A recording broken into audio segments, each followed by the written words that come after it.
The night she entered the ballroom, London had already decided who she was. The chandeliers burned bright as judgment, scattering light across silk and crystal, yet none of it softened the chill that followed her through the doors. Whispers gathered instantly, sharp and eager, gliding faster than the violins.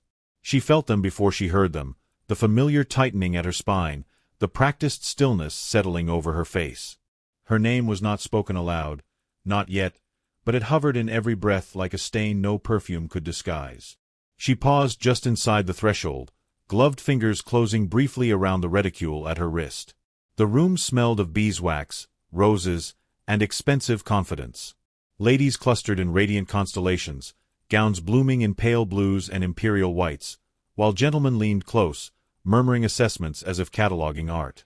She was neither invited nor expected. That alone marked her as an intrusion. Her dress, though carefully pressed, carried the quiet humility of last season, and the lace at her collar had been repaired by her own hand. She stood straight regardless, as if dignity might still be summoned by will alone. Someone laughed too loudly. Another voice followed, deliberately careless. "I thought she had the sense to remain invisible." The words reached her without effort. They always did. She moved along the wall, measured and composed, each step a small defiance against the instinct to flee. No one offered a greeting. A matron subtly turned her shoulder, blocking her daughter's view as if shame were contagious. The heroine did not lower her eyes. She had learned long ago that submission only sharpened cruelty. At the center of the room, power gathered like gravity. The Duke stood among ministers and heirs, his presence unmistakable even in stillness. He wore black, severe and immaculate, his posture honed by battlefields rather than ballrooms. War had etched restraint into his bones, and society admired him for it. He was known for victories that required no mercy and for a discipline that bordered on myth. He spoke little, listened less, and bowed to no one. It was said even the crown adjusted itself in his presence. He had no intention of noticing her. His mind was elsewhere, fixed on treaties and obligations, on futures arranged with ruthless efficiency. Yet something tugged, faint and unwelcome, drawing his attention away from a flattering remark. His gaze shifted, scanning the periphery of the room where the light grew thinner. There, near the wall, stood a woman utterly alone. Not demure, not pleading, merely enduring. She did not resemble the others. Her beauty was quieter, shaped by restraint rather than abundance. There was a stillness about her that felt earned, like calm after storm. She did not look toward him, and that, oddly, was what held him. He watched as laughter curved around her without invitation, as whispers brushed her shoulders without permission. The Duke felt a flicker of something unfamiliar, sharp as winter air. "Who is she?" he asked, his voice low but carrying. The man beside him glanced over, then smirked. "No one of consequence, Your Grace. A regrettable remnant of unfortunate circumstances." The answer displeased him more than he expected. His eyes returned to her face just as another couple turned away, leaving her isolated once more. The orchestra swelled, and dancers filled the floor, skirts spinning like sanctioned joy. She remained still, hands folded, chin lifted, as though invisibility were a choice she had mastered rather than a sentence imposed. Memories stirred unbidden in the Duke's mind, not of ballrooms but of camps and corridors where men were dismissed with equal ease. He had learned to survive by refusing humiliation. Yet here was a woman absorbing it without armor, and the sight unsettled him. He took a step forward before he realized it, the polished floor cold beneath his shoes. Conversations faltered as he moved, heads turning, calculations shifting. She sensed him before she saw him, the weight of attention pressing suddenly, undeniably. When she looked up, her breath caught, though her expression did not betray it. Their eyes met, and something passed between them, brief and electric. He saw in her gaze not hope, nor fear, but a wary resolve, as if she expected nothing and had already prepared for disappointment. The music slowed. The moment stretched, fragile and dangerous. Around them, society leaned in, sensing deviation. He was the Duke who never kneeled, whose approval crowned reputations or ended them. She was the woman already judged, already broken by rumor. The distance between them was only a few paces, yet it held the weight of consequence. He stopped before her, the room holding its breath. She inclined her head, a gesture of courtesy unreturned by expectation. For the first time that evening, warmth touched her cheeks, not from embarrassment but from the realization that something had shifted. The Duke studied her as though the world had narrowed to this singular interruption. And in that charged silence, as whispers curled tighter and eyes sharpened with anticipation, it became clear to all who watched that the balance of the room had changed, and whatever happened next would not leave either of them untouched.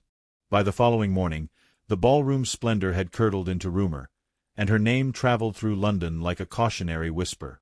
Carriages paused beside breakfast tables, fans fluttered with intention, and speculation hardened into certainty before noon. She felt it everywhere, in glances that lingered too long and greetings that dissolved into frost.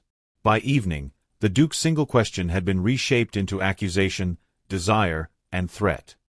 He had noticed her, and society demanded a reason cruel enough to satisfy itself. No kindness was ever forgiven without payment. It was only beginning. She understood that instinctively. Pain had taught her. She remained indoors for 2 days, curtains drawn against a city that watched hungrily. On the third afternoon, a footman arrived bearing a parcel unmarked by crest or title. It was placed into her hands without comment, as though the object itself might speak. She waited until the door closed before untying the ribbon.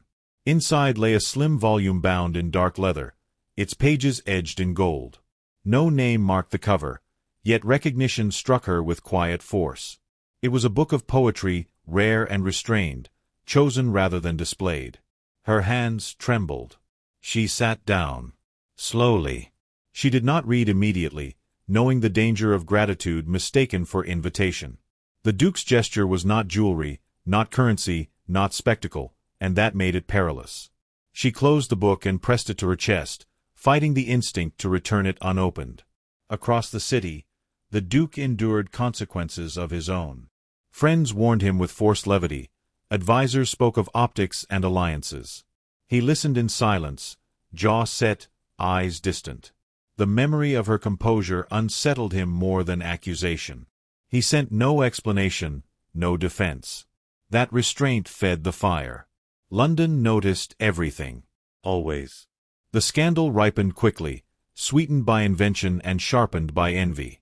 It was said she had planned her appearance, that humility was merely camouflage.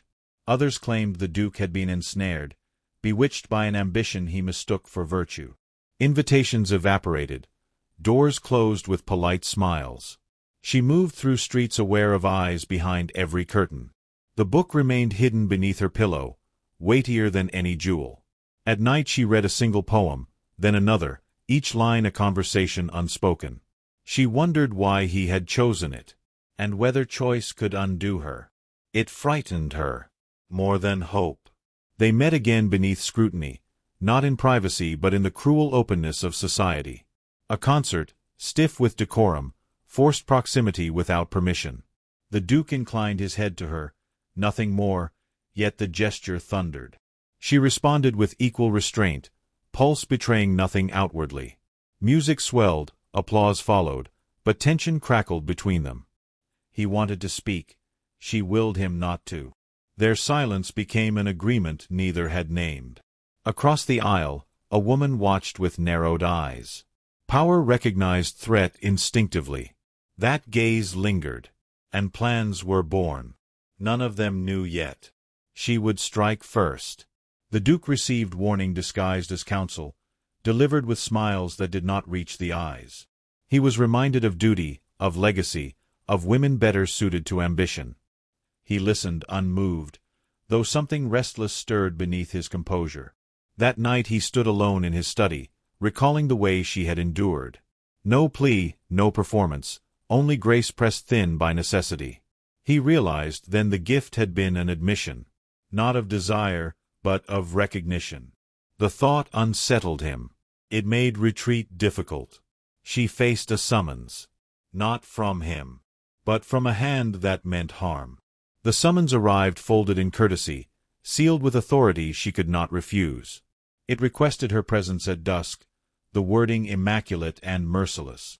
She understood at once the purpose was not conversation but control. Still, she dressed carefully, choosing simplicity over armor.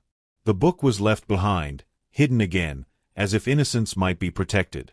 Carriage wheels sounded like warnings against the stones.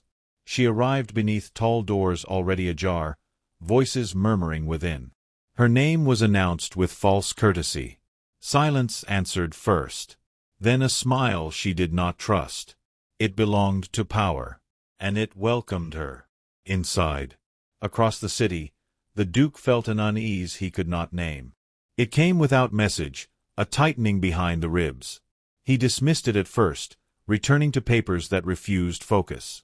The image of her alone intruded again, unbidden and sharp. He stood abruptly, decision forming without counsel. Whatever storm gathered, he would not allow it to break upon her unopposed. That resolve carried him toward action he had long avoided. Meanwhile, she crossed a threshold she could not retreat from. The air inside felt colder. Eyes measured her worth. And the trap began to close. Slowly. Inevitably. Together. The evening ended without rescue, without revelation, only tightened threads. She returned home altered, carrying knowledge like a bruise. The book waited unseen, the Duke unaware of the moment passing. London slept poorly, dreaming of scandal yet to bloom. Neither of them slept at all. Something fragile had been set in motion. It would demand courage neither expected. The city would soon choose sides. And silence would no longer protect her. Far away, the Duke reached for his coat. Night awaited decisions. And consequences followed close behind. The story had crossed its first threshold. It could not return. Ever. Again. What began with a question now pressed toward collision. The Duke's notice had become a spark in dry timber. Her dignity, once merely bruised, stood exposed to deliberate harm. They were moving toward one another without consent or safety. Society leaned closer, eager for ruin. Neither yet understood the cost of what had begun. Only that it could not be undone. Somewhere between courage and catastrophe, a choice waited. It would be demanded soon. And when it came, kneeling would mean everything. For now, the night held its breath, and watched her disappear into shadow, unaware who would follow. First, rain began as a whisper against the windows, soft enough to be ignored, then thickened into insistence, streaking the glass until the world beyond blurred into silver shadow. The Duke's carriage halted beneath the archway, lantern light trembling as the horses stilled. He descended without waiting for assistance, coat already damp at the hem, resolve etched into every line of his bearing. Inside, the conservatory lay half-lit, palms casting long silhouettes, the air heavy with damp earth and crushed leaves. It was a place meant for leisure, not truth, and that was why he chose it. She stood near the far window, hands clasped before her, listening to the rain as though it were speaking for her. The summons he had sent was brief, careful, leaving room for refusal. She had come anyway. That choice alone altered something between them. When she turned at the sound of his steps, her expression was composed, yet her eyes carried exhaustion that startled him. The rumors had sharpened since the previous night. He saw now what silence had cost her. "My lord," she said, inclining her head with impeccable courtesy. "Forgive the hour," he replied. His voice sounded strange to his own ears, stripped of command, edged instead with restraint. "I wished to speak where words might remain contained." She nodded, though her fingers tightened. "Containment has not been my fortune of late." He gestured toward a bench beneath the palms. She hesitated, then sat, smoothing her gloves as if order might steady her thoughts. He remained standing, uncertain, aware that any movement carried weight. For a moment neither spoke. Rain filled the space between them, relentless, intimate. "I have been summoned," she said at last, eyes fixed ahead. "Not by you. I thought you should know." His jaw tightened. "I suspected as much. They intend to be generous," she continued softly. "Generous with explanations that leave me indebted. With silence that demands compliance." He understood then the machinery turning against her, elegant and merciless. You owe them nothing. Her smile was faint. London disagrees. He took a step closer, then stopped, sensing the fragility of the moment. Tell me, he said quietly, what they would use to bind you. She drew a breath that seemed to gather years within it. My past, she answered. Or rather, their version of it. The confession unfolded without drama, carried by a voice trained to survive scrutiny. She spoke of her father's disgrace, of a signature forged and a debt never proven, of how suspicion hardened into verdict without trial. She told him how opportunity withdrew, how kindness thinned, how she learned to endure without hope. She did not ask for sympathy. She did not accuse. She simply revealed. He listened, unmoving, each word striking deeper than any weapon he had faced. War had taught him to measure loss, to catalogue grief, but this quiet unraveling demanded a different reckoning. When she finished, silence returned, heavier now, saturated with truth. You should have left, he said finally, not as reproach but recognition. Many would have. I had nowhere to go, she replied. And I would not live as if I were already condemned. Something in her answer broke through his restraint. He knelt beside the bench before realizing he had moved, bringing himself level with her gaze. The gesture startled them both. He had not knelt since coronations demanded it, and even then with defiance. Now it came unbidden, an instinct rather than surrender. If I step closer, he said, voice low, controlled with effort, I will not be able to step away. Her breath caught. Then perhaps you should remain where you are. He smiled faintly, a trace of rue. Perhaps. The rain intensified, drumming against the glass, enclosing them in its rhythm. He wanted to reach for her hand, to offer comfort unfiltered by consequence. Instead he held himself still, understanding that restraint was its own confession. I sent the book, he said. Not as invitation. As acknowledgement. I know, she replied. That is why I was afraid to read it. He rose slowly, distance restored. Fear is prudent, he said. Attachment would be dangerous. To whom? She asked. To you, he answered without hesitation. And to everything you have fought to preserve. Her eyes searched his face, seeing now the cost written there. You speak as though choice were already decided. I speak as one who recognizes inevitability, he said, but refuses to be its instrument. She stood as well, closer now than before. The air between them tightened, alive with what remained unsaid. If you withdraw, she said gently, they will destroy me quietly. If you remain, they will attempt it publicly.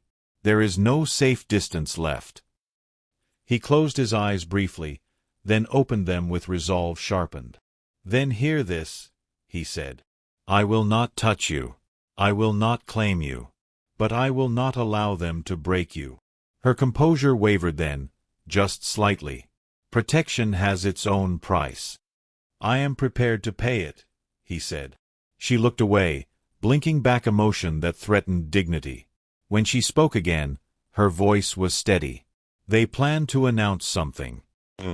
A story that cannot be undone. When? He asked. Tomorrow, she answered. At the gathering you are expected to attend. His expression hardened, the soldier re-emerging beneath the nobleman. Then tomorrow, he said, everything changes. They stood in silence as the rain eased, the storm's first fury spent. Outside, the world waited, unaware that its careful balance had shifted. She gathered her cloak, preparing to leave, and he offered his arm without thinking. She accepted, briefly, the contact electric and restrained. As they parted beneath the archway, she paused. My lord, she said, meeting his eyes. If you step into this, there will be no retreat. He inclined his head, a promise carved in restraint. I have never retreated, he replied. She disappeared into the rain, leaving behind the scent of damp silk and unspoken truth. The Duke remained where he was, watching the empty space she had occupied. Somewhere beyond the night, reputations were being arranged like weapons. Tomorrow would demand a reckoning neither could escape. And when it came, Silence would no longer be an option. The gathering had been designed as a celebration of unity, yet tension threaded the air like a drawn wire. Candles blazed against gilt mirrors, multiplying the faces of those who had come to witness alignment rather than affection. The Duke arrived precisely on time, his expression unreadable, his presence commanding silence by habit alone. He wore the composure of a man accustomed to decision, though beneath it lay a current of resolve sharpened by the night before. Across the room, she stood near a column, pale yet unbowed, already aware that this evening would not end gently. Whispers gathered before the first announcement, coiling with anticipation. The woman who watched her most closely smiled with triumph thinly disguised as benevolence. When the host called for attention, conversation faltered, and expectation swelled.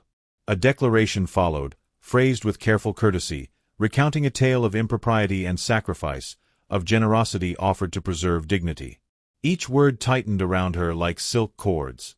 The implication was unmistakable. Her honor was to be managed, her future decided by others. She felt the room tilt, felt judgment settle as surely as dust. Before the final sentence could land, the Duke stepped forward. The movement was decisive, unmistakable. Murmurs rippled outward, then stilled. He did not raise his voice. He did not request permission. He simply spoke. "This account is inaccurate," he said, the calm of command resonating through the chamber. Heads turned, startled. Authority shifted. He named the falsehoods plainly, dismantling them with precision, refusing euphemism.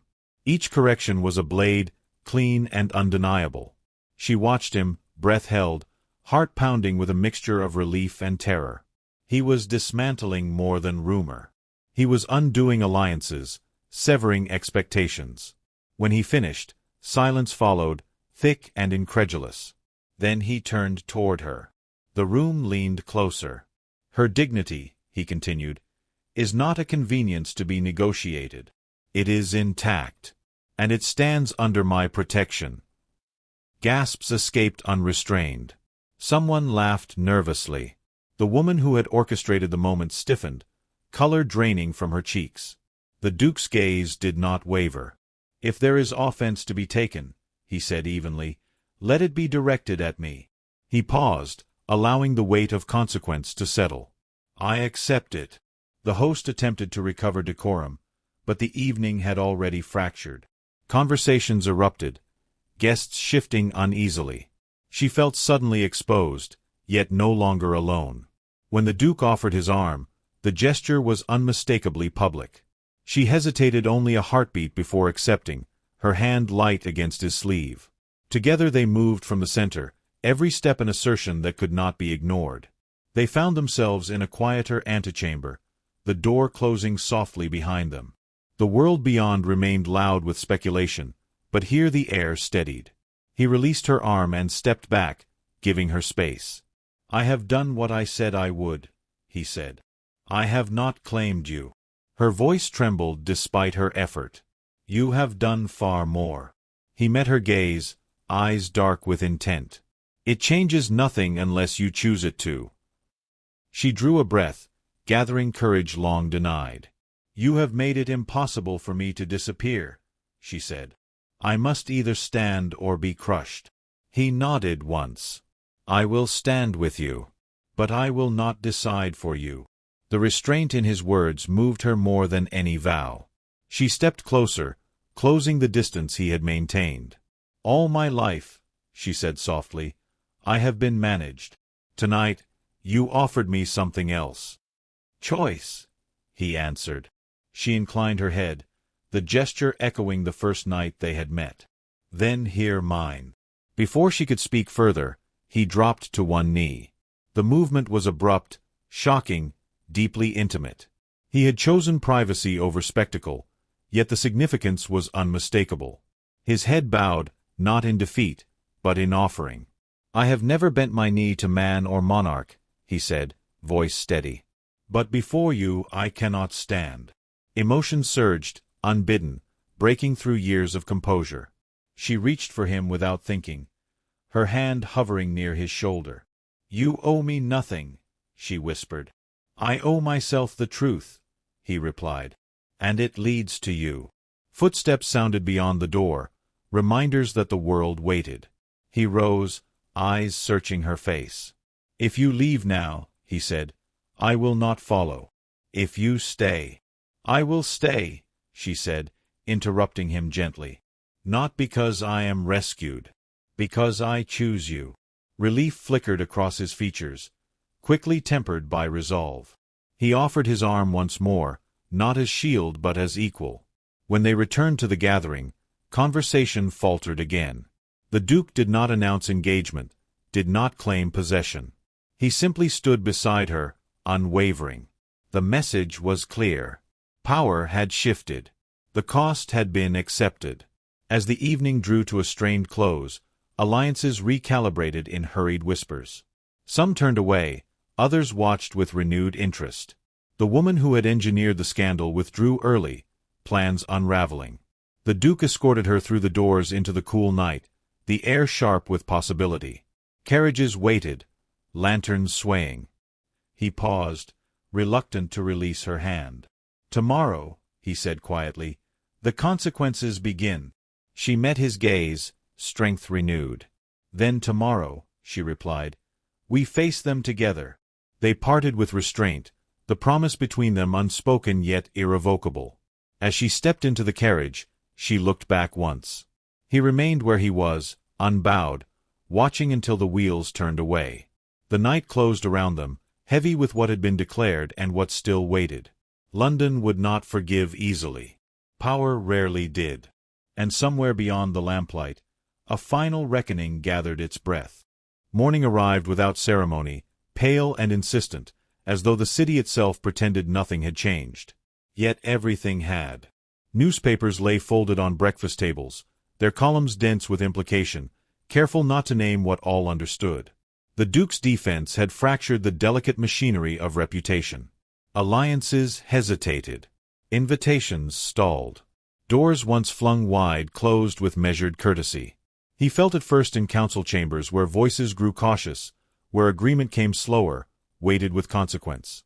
Power did not vanish, but it recalibrated, and the cost was unmistakable. She felt it differently. Walking through the city, she sensed eyes not merely judging but reassessing. Pity gave way to curiosity, then to something nearer respect. Her name was spoken now with hesitation rather than certainty. That alone was victory of a kind she had never known. Yet freedom carried its own unease. Without condemnation to brace against, she felt suddenly exposed, responsible for shaping what came next. The Duke did not summon her. He did not direct. He waited. That restraint became his final proof. They met not in London but beyond it, at an estate long neglected, its grounds softened by time rather than neglect. Winter light filtered through bare branches, catching on frost and stone. The house stood quiet, dignified, removed from spectacle. She arrived without escort, choosing autonomy over protection. He met her at the door, not as master, not as savior, but as a man who had chosen vulnerability over command. Their greeting was simple, almost solemn, acknowledging all that stood between them. Inside, the fire burned low, steady rather than flamboyant. They spoke of consequences plainly. He had relinquished certain privileges, allowed others to believe him distracted, compromised. She listened, absorbing the weight of what he had surrendered. You did not have to do this, she said. No one would have demanded it of you. I demanded it of myself, he replied. Anything less would have been a lie. They walked the grounds together, boots crunching softly over frozen gravel. She told him of the letters she had received, some cautious, some cruel, some quietly apologetic. He told her of meetings deferred, of power now conditional. There was no bitterness in his voice. Only clarity. I have ruled by certainty, he said. You have taught me the discipline of doubt. The days that followed unfolded without spectacle. They were watched, yes, but not hunted. Time did what scandal could not. It softened edges, blurred outrage. Truth surfaced gradually, stubborn and undeniable. The forged signature was questioned. The debt unraveled. Vindication arrived not as triumph but as quiet correction. She received no public apology, but she no longer needed one. The narrative had shifted. That, in London, was everything. He never knelt again, not in public, not in declaration. Instead, he adjusted his life to accommodate hers, an act more radical than any gesture. Decisions were made jointly. Silence was shared without tension. When he offered marriage, it was without witnesses, without urgency. "I will not bind you," he said. "I will walk beside you, if you choose." She chose him not in that moment, but in the many moments that followed. In the way he listened. In the way he did not correct her voice in rooms accustomed to his authority. In the way he allowed her grief for what had been lost without demanding gratitude for what was gained. Love grew not as rescue, but as recognition. That was its strength. Years later, society spoke of them with a reverence born of familiarity. Their story became anecdote, then legend, smoothed by retelling. The sharpness dulled, the danger softened. But those who knew them best understood the truth, that what endured was not romance but respect, not conquest but consent. The Duke who never kneeled had learned another posture entirely. One that required balance rather than dominance. On a winter evening much like the first, they stood together at the edge of the estate, watching snow settle into the hollows of the land. She leaned into him without hesitation. He rested his hand at her back, neither claiming nor guarding, simply present. The world beyond remained imperfect, judgmental, restless. But here, something had been reclaimed. Not innocence. Not certainty. Something rarer. Dignity, once bruised, now stood unchallenged. Love, once forbidden, now existed without apology. The Duke had not been undone by affection. He had been remade. And she, who had entered a ballroom amid whispers, had walked through fire without lowering her gaze. Together they had altered the shape of power, not by force, but by refusal to accept its cruelty. As the light faded and the first stars emerged, he turned to her, expression softened by years rather than diminished. "If history remembers me," he said quietly, "let it not be for what I commanded." She met his gaze, steady and warm. "It will remember you," she said, "for where you chose to kneel." He smiled then, not with triumph, but with peace. The fire inside the house burned on, patient and enduring. Beyond its glow, the world continued, indifferent and demanding. But within that circle of light, two lives stood anchored by choice. And that, more than title or crown, became their legacy.